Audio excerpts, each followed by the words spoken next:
Pulaka sarira Hari Hari bolite na yane babenira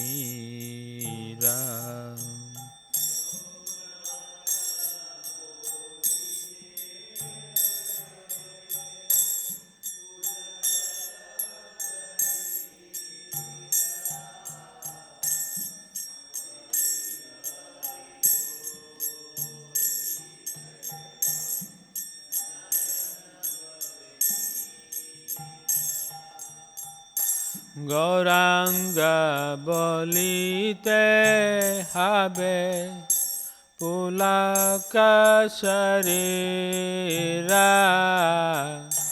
Hari Hari bolite na Yane babenira Gauranga bolite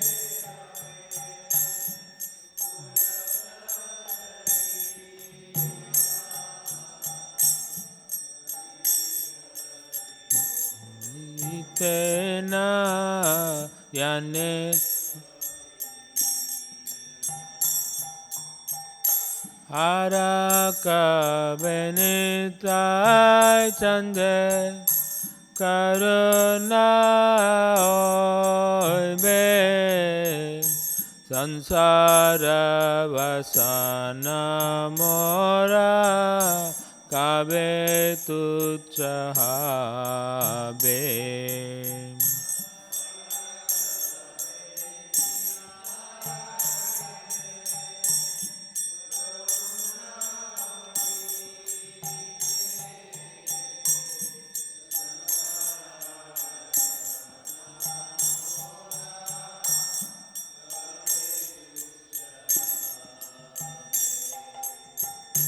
Araka benita chande Karuna oibe Sansara vasana mora Kabe tuchabe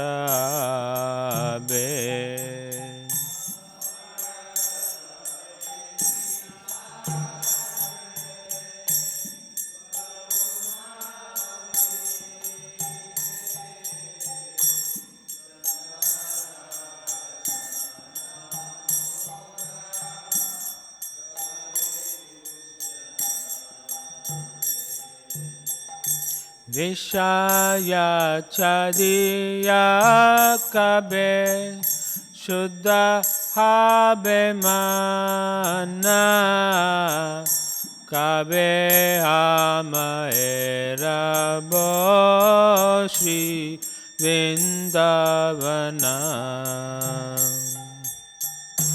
Vishaya chadiya kabe Shuddha have mana Kabe amaera bo Shri Vrindavana Vishaya chadiya kabe Shuddha habe mana Kabe amaera bo Shri Vrindavana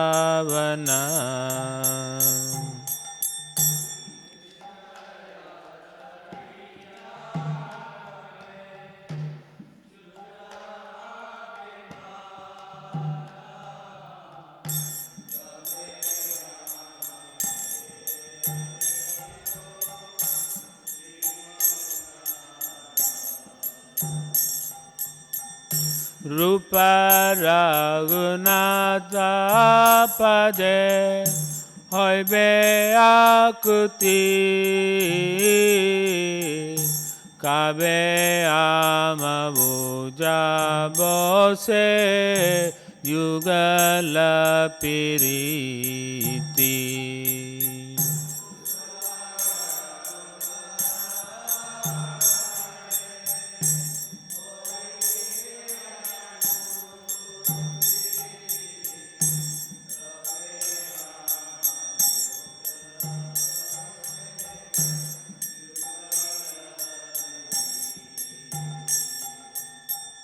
Rupa Raghunatha Pade Hoibe Akuti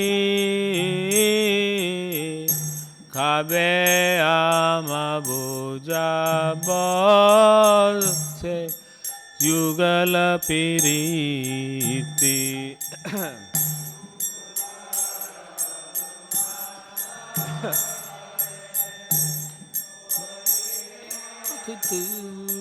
Te Kabe Amabuja Bose Yugala Piriti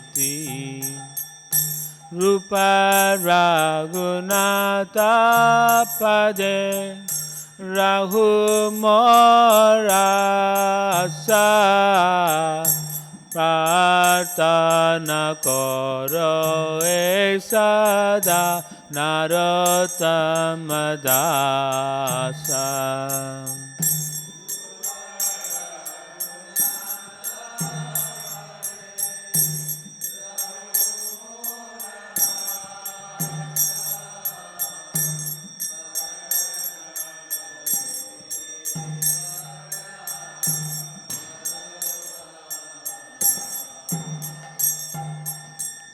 Rupa Raghunatha Pade Rahu Morasa Pratana Koro Esada Narottama Dasa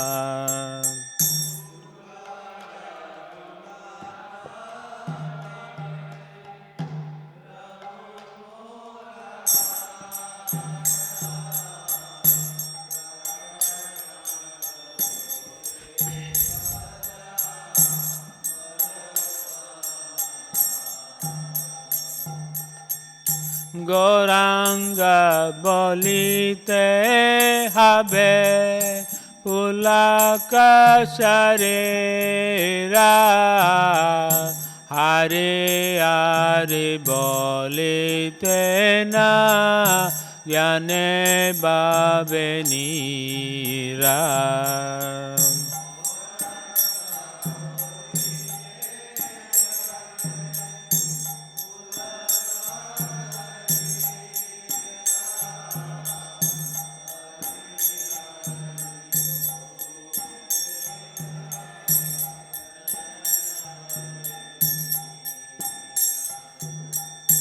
Hare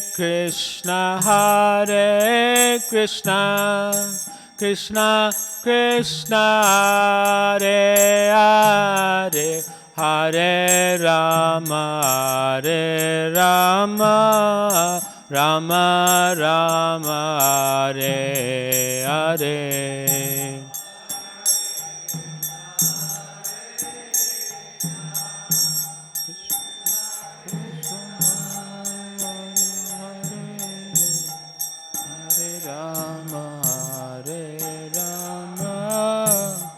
Rama Rama Hare Hare, Hare Krishna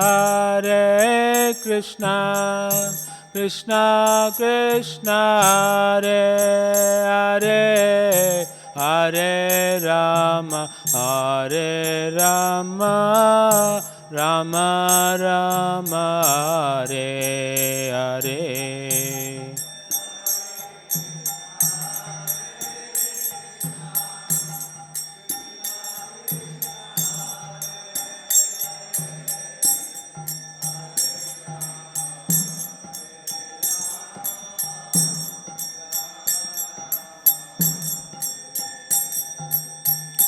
Hare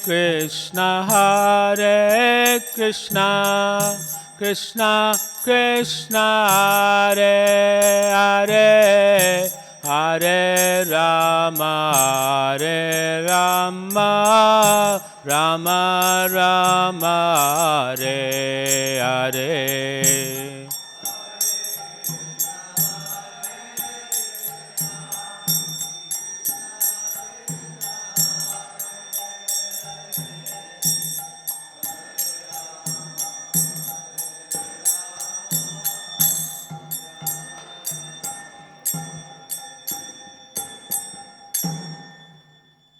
Srila Narottam Das Thakur ki jai. I'll read the translation. When will that opportune moment come to me when there will be shivering of the body as soon as I chant Lord Gauranga's name? And after the shivering, while chanting Hare Krishna, when will there be tears pouring down from my eyes? And when will Nityananda bestow his causeless mercy upon me so that my desire for material enjoyment will become very insignificant? When will that time come? When my mind is completely purified, been freed from material anxieties and desires, then I shall be able to understand Vrindavan and the conjugal love of Radha and Krishna, and then my spiritual life will be successful. When shall I be very much eager to study the books left by the 6 Goswamis? One has to learn of the conjugal loving affairs of Radha Krishna through the teachings of these 6 Goswamis. Narottam Das always prays to remain at the lotus feet of Srila Rupa and Raghunath Das Goswami. Srila Narottam Das Thakur ki jai. Om Namo Bhagavate Vasudevaya.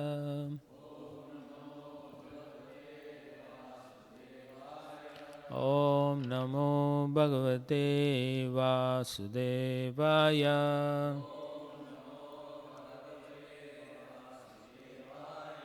Om Namo Bhagavate Vasudevaya. Narayanam Namaskritya Naram Cheva Narottamam Devim Saraswatim Vyasam Tato Jayamudirayed Nasta Praishu Abhadreshu Nityam Bhagavata Sevaya Bhagavate Uttama Shloke Bhaktir Bhavati Naistiki. Reading from Srimad Bhagavatam, Canto 10, Samambanam, Chapter 87, the prayers of the personified Vedas, Text 27. Tava Pariye Charanti Akila Sattva Niketataya Te Uta Pada Akramanti Aviganaya Shiraha Nirrite Parivayase Pasuneva Gira Vibhudan Api Tan Tvai Krita Sauridaha Kalu Punanti Na Ye Vimukaha Tava Pariye Charanti Akhila Sattva Niketataya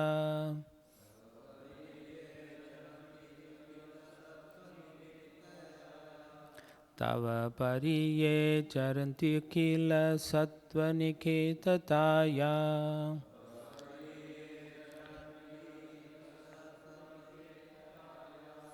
Tavuta Padakramanti Avigganaya Shiro Nirite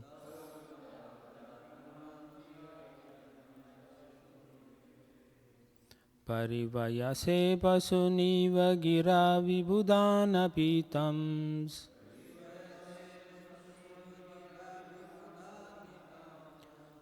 Tvai krita surida kalu punante na ye vimuka.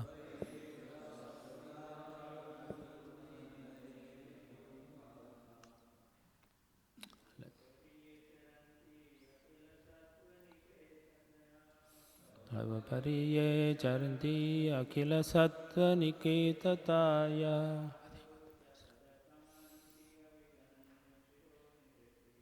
Tauta padakramanti aviganaya siro nirite.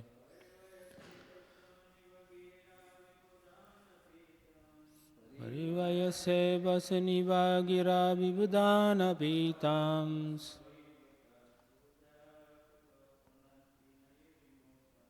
Tvai grita sorida kalu punanti na ye vimuka.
Matajis.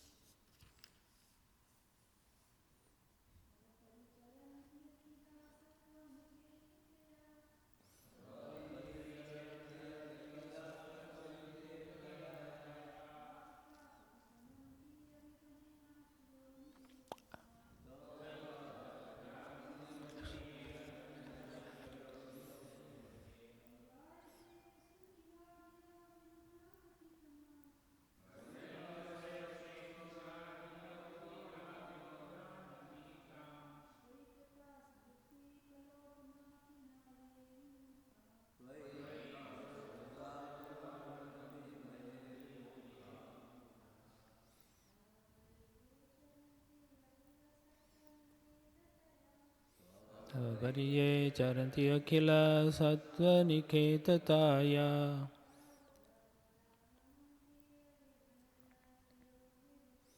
Tavata padakramanti avignaya siro nirite.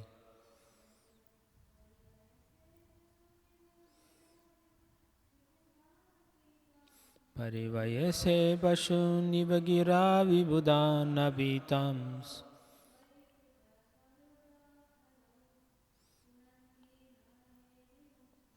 Tvai krita sorida kalu punanti na ye vimukaha. Tava, you, pariye charanti, who worship Akila of all, Sattva, created entities, Nikite Taya, as the shelter, Te, they, Uta, simply, Pada, with their feet, Akramanti, step upon, Aviganaya, disregarding, Shiraha, the head, Nirrite, of death, Parivayase, you tie up, Pashun eva, like animals. Gira with your words of the Vedas. Vibhudan, wise. Api, even. Tan, them. Twayi, to whom. Krita, those who have made. Soridaha, friendship. Kalu, indeed. Punanti, purify. Na, not. Ye, who. Vimukaha, inimical. Translation and purport by the disciples of His Divine Grace, A.C. Bhaktivedanta Swami Srila Prabhupada. Prabhupada ki Jai. Translation. The devotees who worship you as the shelter of all beings disregard death and place their feet on his head. But with the words of the Vedas, you bind the non-devotees like animals, though they be vastly learned scholars. It is your affectionate devotees who can purify themselves and others, not those who are inimical to you. Please repeat. The devotees who worship you as the shelter of all beings disregard death and place their feet on his head. But with the words of the Vedas, you bind the non-devotees like animals, though they be vastly learned scholars. It is your affectionate devotees who can purify themselves and others, not those who are inimical to you. Purport. The personified Vedas have now set aside the erroneous philosophies of several contending schools. The Asat Utpattivada of the Vaisheshikas, who presume a material source of creation, the Sadvinashavada of the Nayayikas, who would deprive the liberated soul of consciousness, the Sagunatva Vedavada of the Sankyas, who isolate the soul from all his apparent qualities, the Vipinavada of the Mimamshakas, who condemn the soul to eternal involvement in the mundane commerce of karma, and the Vivartavada of the Mayavadis, who denigrate the soul's real life in this world as a hallucination. Having rejected all these ideas, the personified Vedas now present the philosophy of devotional service, Paricharyavada. So the previous verses are to establish the position of devotional service. So in establishing the Vedas, who are praying to the Lord, made it very clear that it is not one of these different philosophies. That the only way one can understand the Supreme Lord is through devotional service. And continuing, the Vaishnavas who accept this philosophy teach that the Jiva soul is an atomic particle of spiritual personality who possesses minute knowledge, is not independent, and has no material qualities. Being minute, he is prone to come under the control of the material energy, where he suffers the pains of material life. He can end his suffering and regain the shelter of the Supreme Lord's divine internal energy only by rendering devotional service to the Lord, not by engaging in fruitive work, mental speculation, or any other process. It's a further revelation of why the other 6 or more philosophies are incorrect. Now, in the beginning of this chapter, we actually saw how the Parikshit Maharaj wanted to know, how could you worship Brahman, who is unmanifest? How could you worship him using ordinary mundane words, according to Parikshit? And then in answering this question, Sukadeva Goswami goes back to different groups of devotees who also discuss the same thing, all the way up to Sri Sanandana Kumara, whereby all the in Tapaloka, Janaloka, they were hearing all these philosophies and they all accepted that the personality of Godhead can be worshipped using ordinary words. In the sense that the Lord, when He, out of His causeless mercy, when He understands that the living entities are trying to actually glorify Him, He reciprocates based on that. It's a very simple thing. Instead of trying to figure out how can an ordinary sound or word connect with something that is not ordinary, it is through indirect pointing that you teach someone. So that is also discussed later on in this purport, all the different ways of acquiring knowledge. Just like Srila Prabhupada mentions, for the daughter-in-law, the mother-in-law, she will not directly tell the daughter-in-law what is right or correct, but rather she chastises her own daughter, saying, this is wrong, you shouldn't be doing that. So indirectly, the daughter-in-law learns, I shouldn't be doing all that. So in the same way, in the scriptures, they speak about the Lord, they compare Him to mundane things like the clouds, the sun, the moon, and stuff like that. But it is to give us an understanding that these things can give us an appreciation of the Lord's qualities. And in appreciating the Lord Himself becomes pleased. And therefore, He allows us to come closer to Him.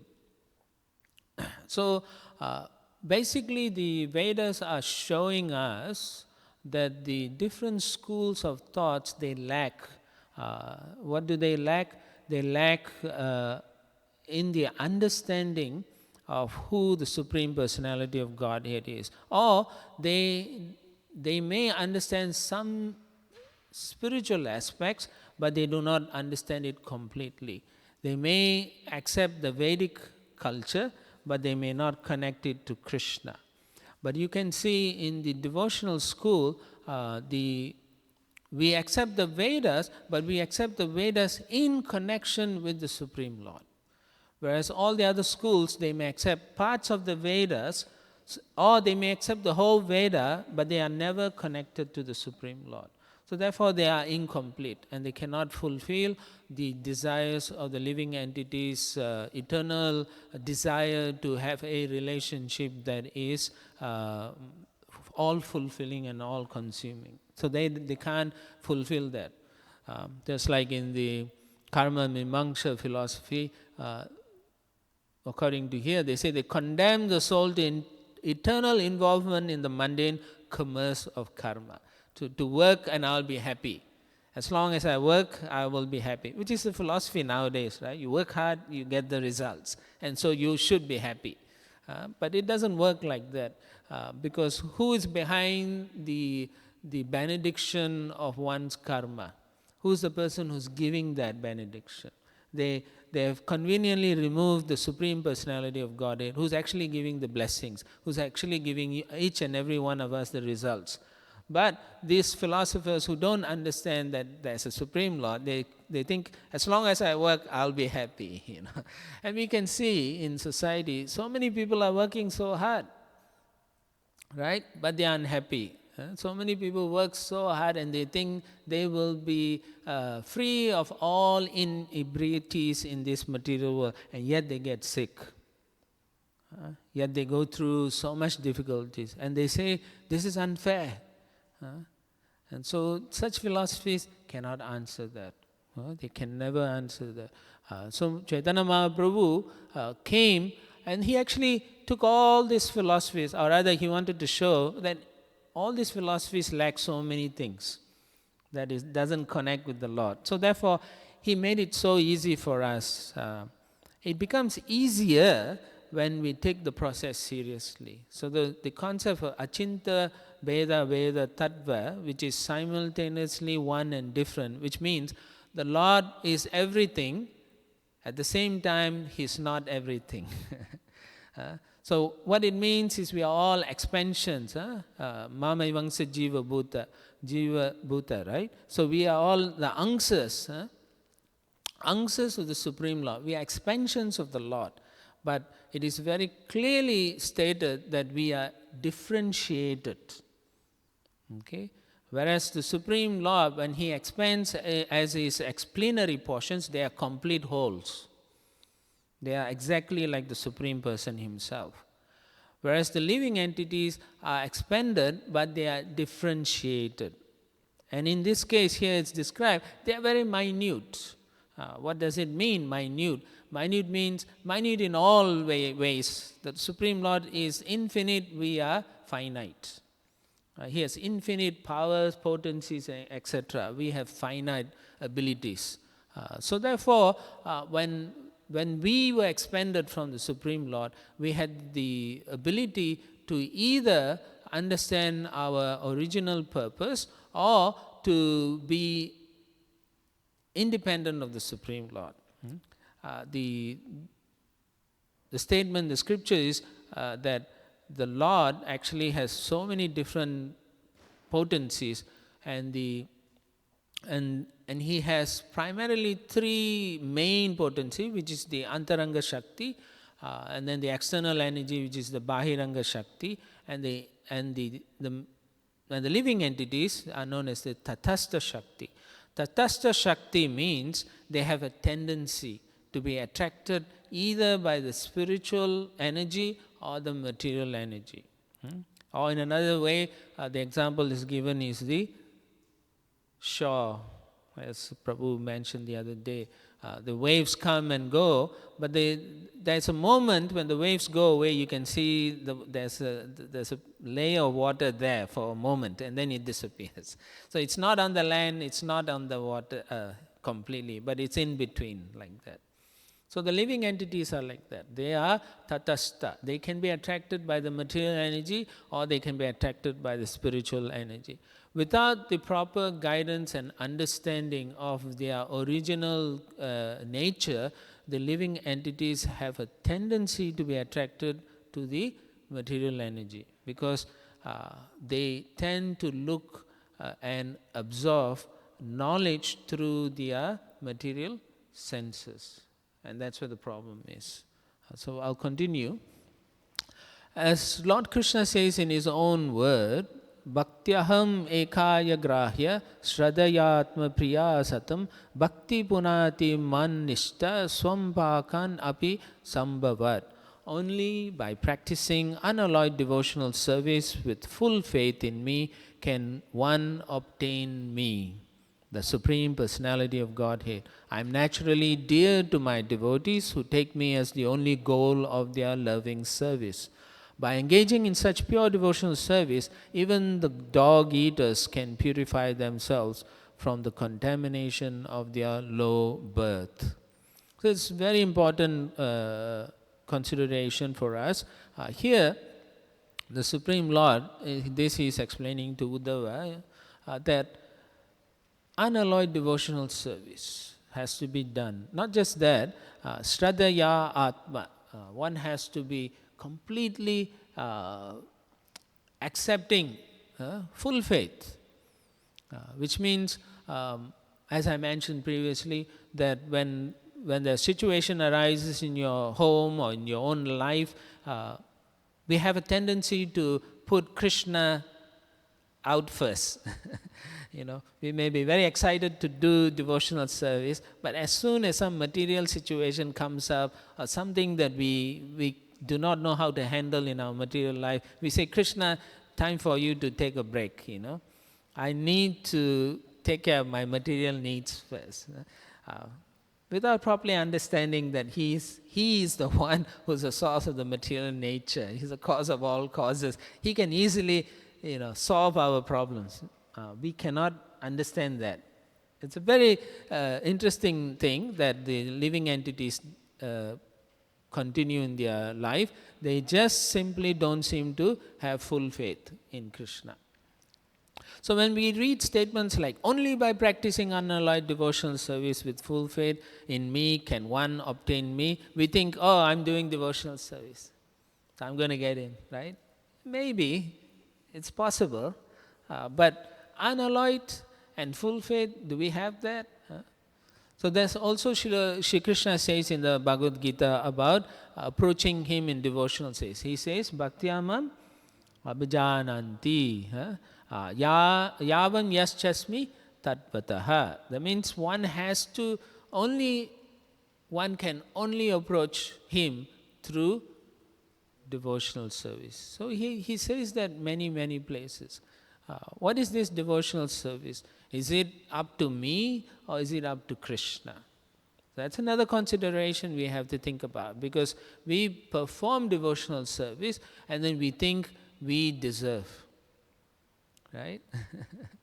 What did Srila Prabhupada say, about deserving and desiring? You should first deserve, then you desire. So we do not know when we are deserving because it is up to Krishna. He is independent, Swarat. He knows, yes, this living entity is showing all tendencies. What is the tendency he's showing? He's showing tendencies to want to love me. He's showing his tendencies to want to have a connection with me. He wants to relate with me. Mostly the problems that we see in all this existence in material world and the philosophies people adhere to is because they have no connection with the Supreme Lord. There's no connection at all, So here Krishna is saying, even dog eaters can purify themselves from the contamination of their low birth. How? By simply performing devotional service. By doing devotional service, there is a purification that elevates one from the animal consciousness to a human existence. The difference between human existence and animal consciousness is that they take up worship of the Supreme Personality of Godhead. They accept there is a Supreme Person and I am connected to this Supreme Person. I have forgotten that and I'm trying to re-establish that. So continuing, devotees of the Personality of Godhead worship Him as the shelter, Niketa, of everything that exists, Akila Sattva. Moreover, these Vaishnava devotees themselves can be called Akila Sattva Niketa, in the sense that their abode and shelter is the philosophical truth of the reality, Sattvam, of both the material and spiritual worlds. Means that the devotees understand how both the material and spiritual worlds exist, how they are coming from the Supreme Personality of Godhead, how they are all connected. Only a devotee can give you the full answer, whereas the others will just only give you either a material answer, right? If you go to many professors and philosophers, generally their understanding is up to a point of logic, right? And logic can only bring you up to a certain level, logically. You have to use your senses to come to a certain level of understanding. Beyond sense perception, then it becomes illogical. It cannot make sense. So, in general, you find in the material world, people will try to use logic as far as possible. And when they cannot use logical conclusions, they'll say, well, that's how it is. Don't argue. Don't talk about it. In some situations, we do say that to devotees also, because, like for example, why I'm not getting the mercy of Krishna? Well, that's up to Krishna. So then they'll say, but I've done everything he wants. We can say it like that, but in our hearts we may hold some things back. No one knows you better than the Supreme Lord, who is sitting next to you in your heart. So he understands completely where you are holding back, and thus he will be reluctant to give you the full mercy until he is sure you are giving your full heart to him. Thus Sripada Madhavacharya in his Vedanta Sutra Bhashya quotes the Shruti mantra, Satyam hi evadam vishvam ashrijata. He created this world as real. That means the Supreme Lord created this world and it is real, it's existing. We can feel it, we can experience it. But what most people don't understand is this is temporary. Jai Shri Shri Radha Nilamada ki jai, Shri Shri Radha Giridhari Giri Govardhan ki jai, Shri Shri Nitai Chaitanya Chandra, Shri Shri Nitai Gaura Chandra ki jai, Iskcon Guru Vrinda ki jai.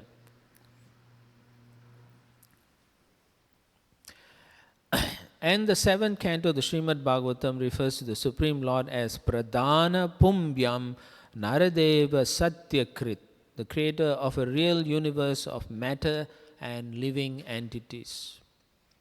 Such is the potency of the Lord that He made it possible for the living entities who are spiritual in nature to be embodied in a material covering and to then try to enjoy this material universe. Such is the technology that we cannot even perceive or conceive of. It's not possible for our teeny-weeny brains, but the scientists are trying. They're trying to make robots to be human-like. But still, behind all that features of human tendencies and so on, the robot is still calculating behind. If this is the case, then I have to do this. If that's the case, I have to. Whereas the human existence is spontaneous. We react according to how emotions are connecting, how we feel in our hearts. Material things cannot feel, cannot understand those things. They cannot have a relationship. They cannot have a positive relationship. In fact, machines and human cannot even say, the people talk nowadays, they say they can fall in love, but you cannot. Because in the Bhagavatam it says very clearly, cross-species affection, loving relation cannot take place. There may be affection, but it cannot be deep relationship like that. Srila Vishwanath Chakravarti Thakur points out yet another more confidential meaning of Akila Sattva Niketa, that the Supreme Lord's personal abodes are in no way kila or imperfect, and so are called Vaikunta, the realms free of anxiety and restriction. Vaishnavas whose devotional service the Lord has kindly accepted are so sure of His protection that they no longer fear death, which becomes for them just another easy step on the way back to their eternal home. So we also see that is the case of, who's that? Dhruva Maharaj, right?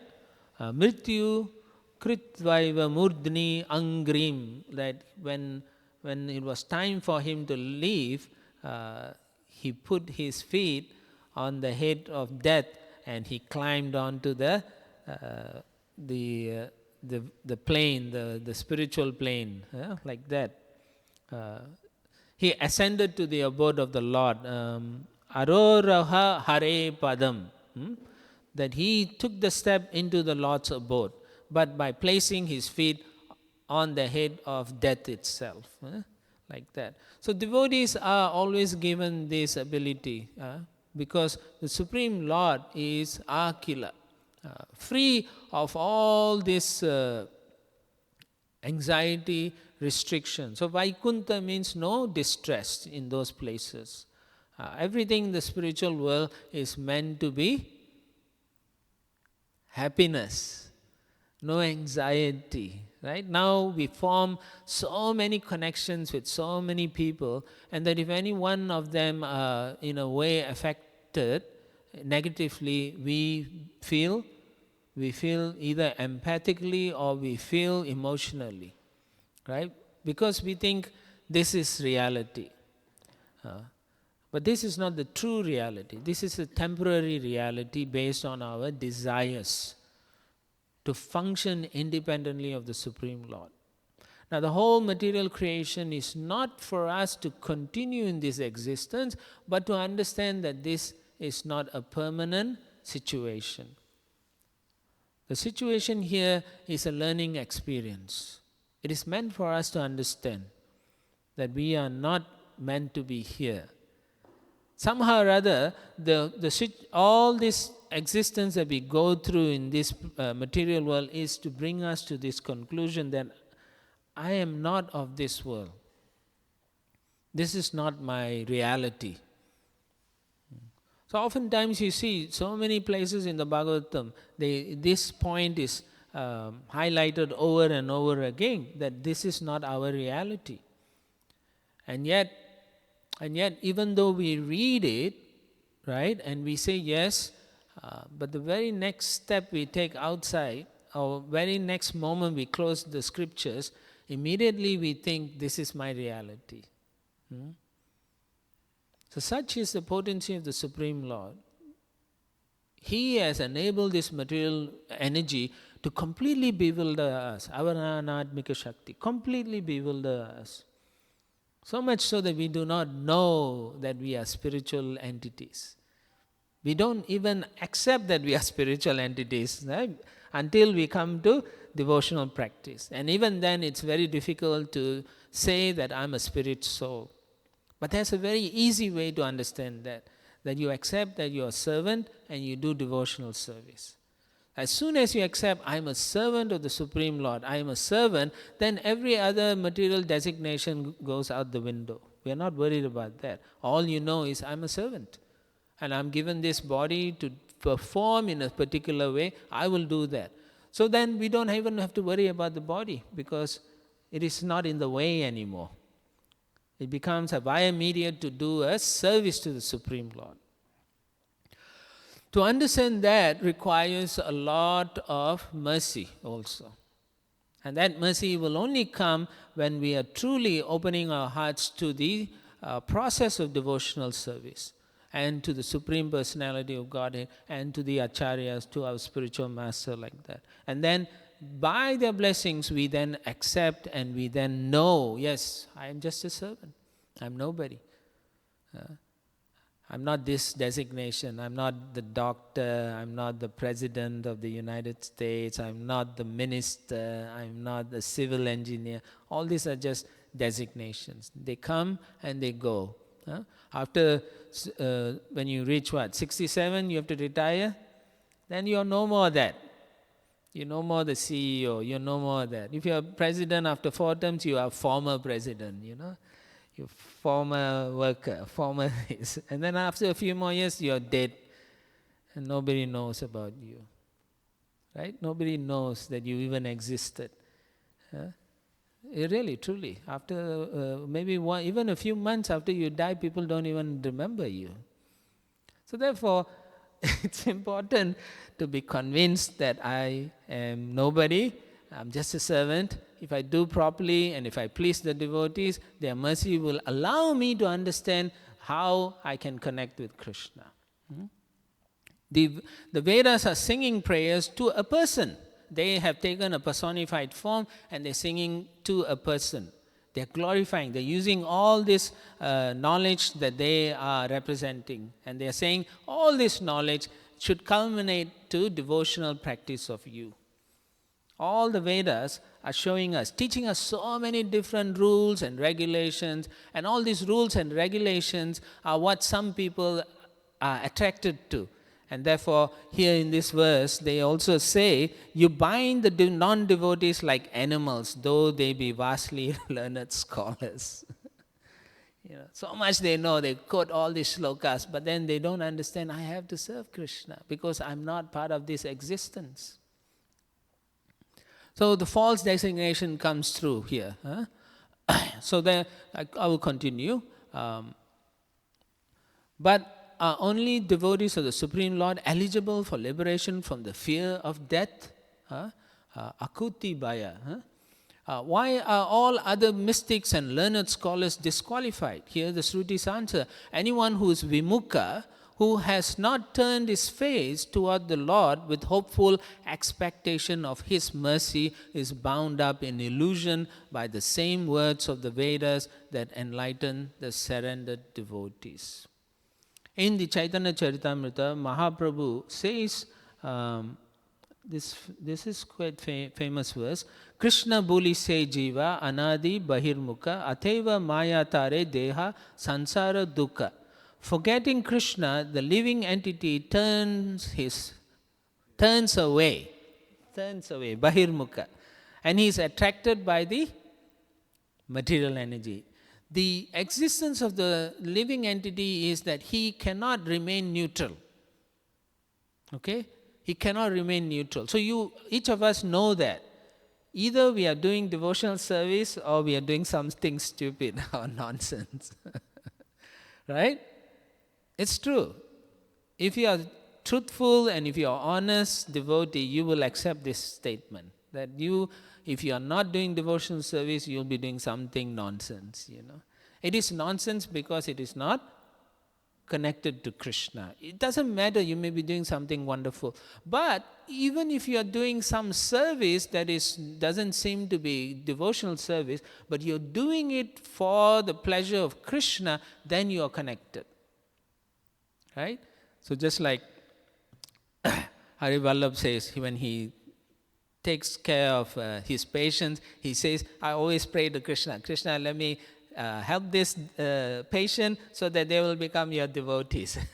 Then he chants to them Hare Krishna, like that. So he is connecting his service or his mundane job or designation with Krishna. Can you see that? If you're not connected, then you're a nonsense. If you're connected, then you are sensible. So if you are not connected to Krishna, then the activity is useless. It is basically useless. But if the activity is somehow related to Krishna and his devotee, then it's useful. What is the usefulness? It enables you to realize Krishna in his full glories. So then the Vedas themselves warn, Tasya Vak Tantir Namani Damani Tasya Idam Vachatantya Namabi Damabi Sarvam Sitam. The threads of this transcendental sound form a string of sacred names, but also a set of binding ropes. That means you chant and you think, oh, this is so wonderful, I'll chant all the Vedic mantras, I feel so good, but that's about it. Where's your connection to the Lord? With the rope of the injunctions, the Vedas tie up this entire world, leaving all beings fettered by false designations. So they think this is the samam bonam, this is my life, I'm happy. So those who raise in sattva guna, they become satisfied. They think, I have accomplished and I am now happy. I have good children, I have good wife, good husband, good job, everything is good. I am good. But that is not the case. Because the real existence is spiritual existence, not material existence. Why? Because material existence is temporary. And unless and until we accept that we are eternal beings meant to live in an eternal environment, we will commit this mistake over and over and over again. And therefore it behooves us to practice with this proper understanding. Otherwise our life is going to go, tomorrow we are all good and dead, And people will come and take our stuff. Oh, I like this book, I want that. I'll take this mattress, it's nice. I'll take that. Oh, his japa bead bags are nice. I will have that. I'll give this and that. And that's the end of it, 6 months down the lane, nobody knows who you were or whether you existed or not, But if you were a pure devotee, if you showed people, if you connected people to Krishna and so on, every single person who have touched your heart, they will remember for the rest of their lives. And Krishna will remember you because you have connected people to him. Therefore, it is so important for us to understand this concept, why we are trying to preach to people, because we want to grab them by their hand, hold them their hand, and then try to grab Krishna's hand and join them together like that. So the reality of the soul and the super soul is aparoksha, perceivable, but only to one with transcendental vision. Philosophers whose hearts are impure mistakenly presume that this truth is instead paroksha, that it can only be speculated upon and never experienced directly. The knowledge of such thinkers may help them dispel certain doubts and misconceptions about the lesser aspects of reality, but it is useless for transcending material illusion and approaching the absolute truth. As a general rule, only the devotees who faithfully render loving service unto the Supreme Lord up to the point of complete purification receive His grace in the form of aporoksha jnana, direct realization of His greatness and wonderful compassion. The personality of Godhead is of course free to award His mercy even to the undeserving, as He does when He personally kills offensive demons, but He is much less inclined to bless Mayavadis and other atheistic philosophers. Because the Mayavadis are aparada, nahiyara, ihara, upara. And they are, Mayavadis are also, which means they are rascals who do not accept that the Supreme Lord has a spiritual body. Mayavadis say the Supreme Lord has taken a material body and descended in this material plane. Srila Prabhupada also quotes from Chaitanya Charitamrita, Maha Bahir Mukhe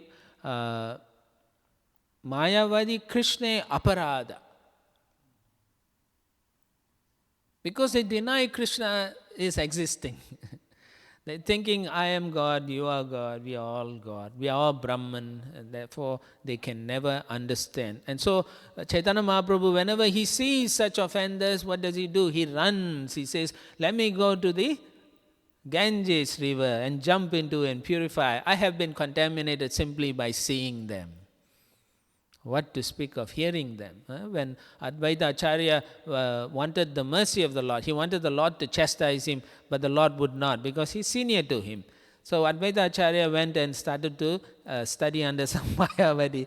And so he started chanting the Mayavadi philosophy in front of Mahaprabhu. So Mahaprabhu got so angry, he jumped on him and started beating him up. He said, you rascal, you nonsense. Then Advaita Acharya said, oh, this is so wonderful. Now I am blessed. Because you care for me, my Lord. You don't want me to become like a fool, like the Mayavadis. So Mayavadi Krishna Aparadi. They are offenders of Krishna. Therefore, the Lord is less inclined to bless the Mayavadis. Unless he personally, as Mahaprabhu, he talks to them, he convinces them, and then he blesses them. Just like in the place of Varanasi when Mahaprabhu blesses them. So, there are 5 ways of acquiring knowledge. The first one is pratyaksha. That means using your senses. And you can gather knowledge. But pratyaksha is just that, based on senses. But you cannot really understand more than that. You touch something, it's hot. You drink something, it's cold or warm or whatever. And you see, and you may see a fog and you think it's a fire or smoke. But it could just be water vapor somewhere. So pratyaksha is not perfect. It's imperfect because we can't even see what's happening outside this room. We can't even see whether there's sun or not. Right? How do we know the sun is still shining? We don't know because our limited sense. So that's pratyaksha. Then the next one is paroksha. Paroksha means indirect way of understanding this. For example, we don't know whether there's sun outside, but if we call somebody and say, hey, can you go outside and see if the sun is there? And then they'll go out and say, yeah, it's shining very nicely. Then that is indirectly we understand. So this is another way of getting knowledge. Indirectly we get. Or sometimes the child may not want to take the medicine. So the father will say, I will give you a candy if you take the medicine. So that's an indirect knowledge. So if the knowledge is I'll get the candy, but I have to do this activity. So the child will do that. So that's indirect, paroksha. Now, aparoksha means realized knowledge. Okay, that is direct knowledge. How is that? It is revealed through the practice. We hear. We hear what the spiritual master says. So we practice that. You say, if I do that, then I can control my senses. If I do this, then Krishna will be pleased with me. So we do that. In doing that, we realize we are actually able to control our senses. So that's directly we are experiencing that. There is a reciprocation in that. So that is aparoksha. And then beyond aparoksha is adhokshaja. Adhokshaja means knowledge that you get that is beyond the senses. In another way, Srila Prabhupada mentions Adoksaja knowledge is actually Vaikuntha knowledge, because it's beyond the material senses. And finally, the last knowledge is aprakrita. It is not prakriti, it's not material, it's aprakrita. Aprakrita means transcendental knowledge. And Srila Prabhupada says, interestingly, transcendental knowledge is Vrindavan, it's Krishna, it's the cowherd boys and cowherd girls. And that's interesting. So he's saying, beyond all, even the knowledge of Vaikuntha, there is another existence, which is the supreme existence. And that knowledge is aprakrita knowledge. So, limited sensory knowledge is pratyaksha jnana. Jai Shri Shri Radha Nila Madhava ki jai. Shri Shri Radha Giridhari Giri Godan ki jai. Shri Shri Nitai Chaitanya Nitai Gaur Chandra ki jai. So limited knowledge, something we can understand through senses, is pratyaksha jnana, and that is not really useful. Generally, you can use it sometimes, but it is useless because without any theoretical spiritual knowledge, it is useless. All the knowledge that we can get, if it's not connected to the Supreme Lord, is simply useless, right? We already understand that our existence is not here. So therefore, accumulating material knowledge is useless. Accumulating Vedic knowledge is useless if it's also not connected to Krishna. Okay, so this has to be properly analyzed or made into our mind. We have to understand that. Now, if the spiritual knowledge that we have matures properly, but how does it mature? It matures through the proper cultivation by the spiritual master. How does he do that? He actually takes the knowledge from the Vedas. And then he connects us to the Vedic knowledge. And in connecting us with the Vedic knowledge, he connects us also to the Supreme Lord. And that way we have realized knowledge. Okay? And after having realized knowledge, then we practice seriously. Then we come to the platform of adhoksha jnana and aprakrita jnana. Because we want to go back to Godhead. Right? That is what the jnana is. You will come to the point and saying, yes, I want to go back. Why am I doing here? What am I doing here? Right? It's just like when you're sleeping whole day at home and you wake up and you think, I want to continue sleeping, then there's something wrong. You're in ignorance. But when you get up and you see time is gone and you're worried that you have lost time, then you know you have to do something about it. So each and every one of us must think like that. I've already slept so many lifetimes. Now I have to do something. I have to be serious like that. So then continuing, one should not think, however, that the devotees of Vishnu are ignorant because they may not be expert in philosophic analysis and argument. The soul's perfect realization is to be gained not through his own efforts at mental speculation, but by receiving the Lord's favor. So again, the emphasis is that it's not knowledge acquiring. We shouldn't just simply acquire so much knowledge and not see where the Supreme Lord is. When we go out in the park and walk and you see the sun is so nice, the weather is so beautiful, and we say it's a great day. But we should think, Krishna is so kind, he has given me a great day that I can go and do some service. Like that. The soul's perfect realization is to be gained not through his own efforts. Okay? It's not that I have done this, I have made so many devotees, I've distributed so many books, I've cooked so many nice festivals. It's not that. It says that. It is simply you do it for the pleasure of the Lord, and then the Lord will give you his favor. Oh, today I met some person and he asked me this question. I gave him such an amazing answer. But that doesn't mean you go back to Godhead. If that person is convinced and becomes a devotee, then maybe you have a good chance. But not necessarily, because it's still the Lord's mercy. He has to decide. So in the Mundaka Upanishad, we hear Nayam Atma Pravachanenaya Labhyo Namedayana Bahuna Srutena Yame Vaisya Vrinuti Tena Labhyas Tasya Ishyad Atma Vivrinuti Tanum Swam. The Supreme Self cannot be reached by argumentation or by applying one's independent brain power or by studying many scriptures. Vedesa Durlabam Adurlabam Atma Bhakto. You cannot simply by studying the scripture that you will come to the conclusion. No, it's not that easy. Rather, he alone can achieve the self whom the self chooses to favor. That means it's up to the Lord. He decides. All right, Bhaktadag, time to come back home. Come on down, Bhaktadag, Krishna says, and you run to him like that. Elsewhere, the Shruti describes the devotee's success. Dehanta Deva Param Brahma Tarakam Vyachaste.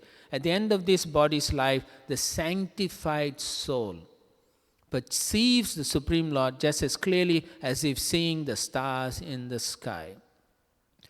Most important thing is sanctified soul. That means he or she has no connection with material things anymore. They are only thinking of how I can extend my service, my loving service to the Lord all through their life. Just like Srila Prabhupada, right? Even at the very moment you can see him translating the Bhagavatam. Far out. You can understand that this person is so in love with the Lord that he is worried that if he doesn't fulfill his mission properly, the people will not have the ability to go back to Godhead. So therefore, even when he was about to leave his body, he wants to make sure the devotees are putting and hearing very close to his, he's already speaking so softly, and they are recording, and they are, and you can see that is the last chapter that Srila Prabhupada did was the Brahma Vimohana Leela. It's the 13th or 14th chapter? 13 and 14, huh? Yeah. Yeah. So you can, if you go through that, it is so potent, those purports of Srila Prabhupada. Not that these purports are not potent. I'm saying even at that point of that, the way he's saying, it is amazing how he could do that. Yeah, it shows you his consciousness. So are we at that stage? No. So in the Svetasvatara Upanishad, it offers this encouragement to aspiring Vaishnavas. So we are all aspiring. Yasya deva para bhakti yatha deva tata guru tasya ita katita hi artha prakashante mahatmana. Onto those great souls who have implicit faith. So we come back again to this point about having implicit faith in both the Lord and the spiritual master. All the imports of the Vedic knowledge are automatically revealed. It doesn't matter if your spiritual master talks to you a lot or don't talk to you a lot. You must have implicit faith. It doesn't matter if your spiritual master chastises you a lot or don't chastise you a lot. You must have implicit faith. Because you may deserve all that he is giving you. Whether it comes in a good package or in a broken package. Or in a harsh words or in sweet words. Just like Mahaprabhu is saying, right, in the last verse of the Shikshashtaka prayers, Yaslishyava Bada Binasto Mam, right? He says, however you want to do or treat me, whether you handle me roughly or you embrace me, I will not let you go. I will not deny your existence. I will not turn Bahirmukha, my face away from you.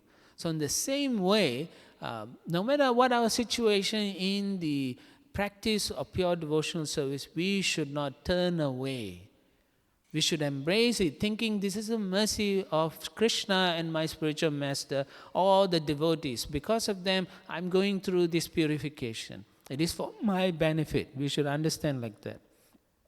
So in this regard, Srila Jiva Goswami cites Sri Svetasvatara Upanishad. Justam yada pashyati anyam isham asya mahimanam iti vita shokaha archo akshare pare vyoman yasmin deva de adi vishve nisheduhu yastam veda kim richa karishyati ya itad vidusta ime samasyate. The Supreme Lord is He who is referred to by the mantras of the Rig Veda, who resides in the topmost eternal sky and who elevates His saintly devotees to share that same position. You can see that. He wants us to come to the same position as He is. One who has developed pure love for Him and realizes His uniqueness, then appreciates His glories and is freed from sorrow. What further good can the Rig mantras bestow on one who knows that Supreme Lord? All who come to know Him achieve the supreme destination. Yo Vedanam Adipo Yashmulloka Adishritaha Yashasya Dvipadas Chatuspadas Tasmai Devaya Havishya Vedama. To Him who is the master of all the Vedas, in whom all planets rest, who is the Lord of all known creatures, both the two-legged and the four-legged, to Him, the personality of Godhead, we offer our worship with oblations of ghee. Referring to those who desire liberation, Srila Sridhar Swami prays, Tapantu tapai prapantantu parvatat atantu tirtani patantu chagamam yajantu yagyair vivadantu vadair harim vina naiva mritim taranti.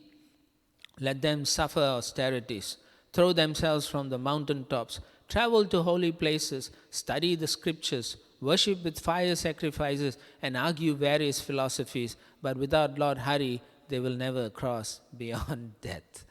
That's a beautiful verse. It summarizes the entire prayer of this particular verse.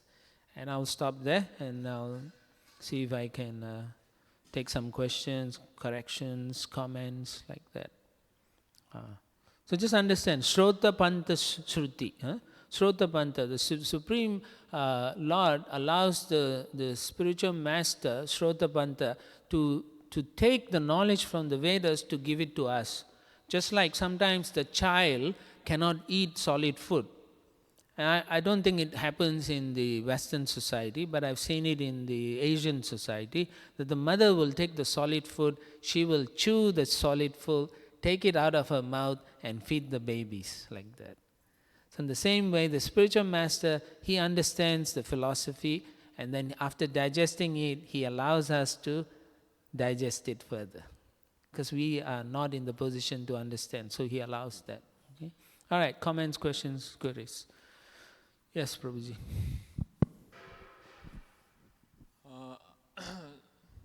So there's I think it was quoted recently in another class recently, but in the Chaitanya Charitamrita Krishnadas Kaviraj says about, I forget the verse, how it goes, Siddhanta, Korile, something, that we shouldn't be lazy in our discussing the conclusions of the scriptures, because such arguments bring our faith, make our faith stronger. Yes.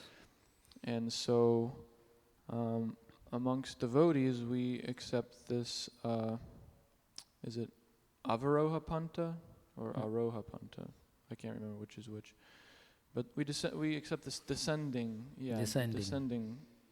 path.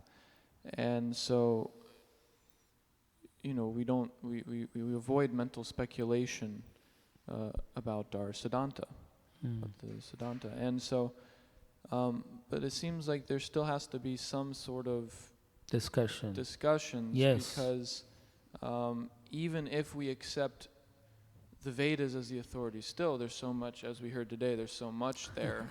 So if we accept the bona fide Acharya who has understood the Vedas, still we could read Prabhupada's books, and some areas we are confused. Some people think this, some people think that. Yeah. So, I was also thinking how this verse, Yasya Deve Parabhaktir, it shows that you can discuss all you want, but unless you actually get the realization, then it's useless. But as devotees who are practicing, then in that process, how do we, or is it even necessary, or how relevant is it? Sorry, it's different thoughts I'm having. Srila Prabhupada says to his disciples that reading the book is not enough. He also encourages them to debate, take opposite views, and then discuss this philosophy. Because when you can present it properly, that means you understand it properly. So yes, therefore it's very important. Like among your group of devotees, you all should sit and you can throw a question, and then see if the person can argue his case properly or not. So by arguing the case, the person shows the depth of their understanding. That's one thing. And then you can understand, as let's say you are helping them, then you can see where they lack the proper understanding, and therefore you can guide them. So it is important you do that. Now in terms of Yasya Parabhakti, that verse, personally I remember reading up to the 4th canto first time, and then became too technical with Narad Muni's 3 or 4 different versions of the Jiva, and then all those things. So it became quite confusing, and I put the book aside. And it so happened I was serving my spiritual master for about a few years, Then later on when I took the same, I said, let me go and start again. And things became easier to understand. Somehow, right? So it's not that, you suddenly became very intelligent. No, it's actually, this is, it made sense to me. Tesam satatam yuktanam bhajatam priti purvakam dadami buddhi yogam yena mam payanti. I give that understanding, Krishna says. You may read it, but the understanding does not come unless you sacrifice whatever you have inhibitions in your heart to the service of the spiritual master and Krishna, then the blessing comes like that, through realizations. Yeah? Just like we were comparing aparoksha, that means realized knowledge. How does it take place? It's through the mercy of the Guru, and the blessings of the devotees like that. So when you discuss with devotees and trying to help one another understand, the Supreme Lord is in the center also, because you're discussing about Him. So Srila Prabhupada also said, one shouldn't mentally speculate unnecessary things, but one can speculate on the verses and try to understand it in the proper mood. So he said that is acceptable. So when you get together to figure out, is it this or is it that, it's not that you are going out of the Siddhanta, it's just you're trying to understand properly. So that is acceptable, and that is encouraged actually. Yeah. So yeah, thank you for highlighting that. Yeah. Seems like there has to be a good deal of humility also in that forum, because yes. We might think we know all the answers. Yeah, that's true. No, actually, this is the other thing. Even a brand new person can have an insight into a purport that you think you know, and you are just blown out. And I've seen that many, many times, that someone new, and I'm thinking, wow, that's a very nice realization. So we should be, as you said, you have to eat a few humble pies here and there, But it's a good point. Huh? We have to take that humble position. Trinadapi sunichena tarurapi saisnana. Then you can chant humility. My emphasis is that we take things too easily in our Krishna conscious, thinking I know. Actually, the reality is I don't know, because I'm not surrendering properly. Yeah, that has to take place. And surrender means, as you said, ultimately is becoming very humble, and doing the necessary activities in the temple and so on. Yeah. Okay. Any other comments? Yes, Prabhu. Yes. The last two, Doksaja and the Aprakruta. Yes, aprakrita. Yeah. So the one difference I understood between the Adoksaja and Aprakrita is the, Vrindavan, Golok Vrindavan, Krishna, that part. Yeah, anything Is that what beyond the is the senses is the spiritual thing. So aduksaja and aprakrita is that. But Srila Prabhupada further defines it. Like what is the other difference like between the two? The last two. What is the other difference between the last two? it's beyond the material senses. They are both spiritual, but the way Srila Prabhupada says is it's beyond understanding of material senses. It is Vaikuntha understanding. That's what he says. And then aprakrita, he says, is understanding Krishna personally, understanding his devotees in Goloka Vrindavan, like that. Yeah. But yeah, adokshaja means beyond the material senses. Then it's already spiritual. But he's further defining it. Within the spiritual universe, there is Vaikuntha planets and Goloka. Yeah, so that is what he's saying. He's saying aprakrita is Krishna himself, who is actually expanding into the different Vaikuntha planets. Yeah. Further understanding of the reality of the Supreme Lord. Yeah. Okay. Thank you. Yeah. All right. So, thank you very much. Grantara Srimad Bhagavatam ki jai, Srila Prabhupada ki jai, Gaura Premanandi.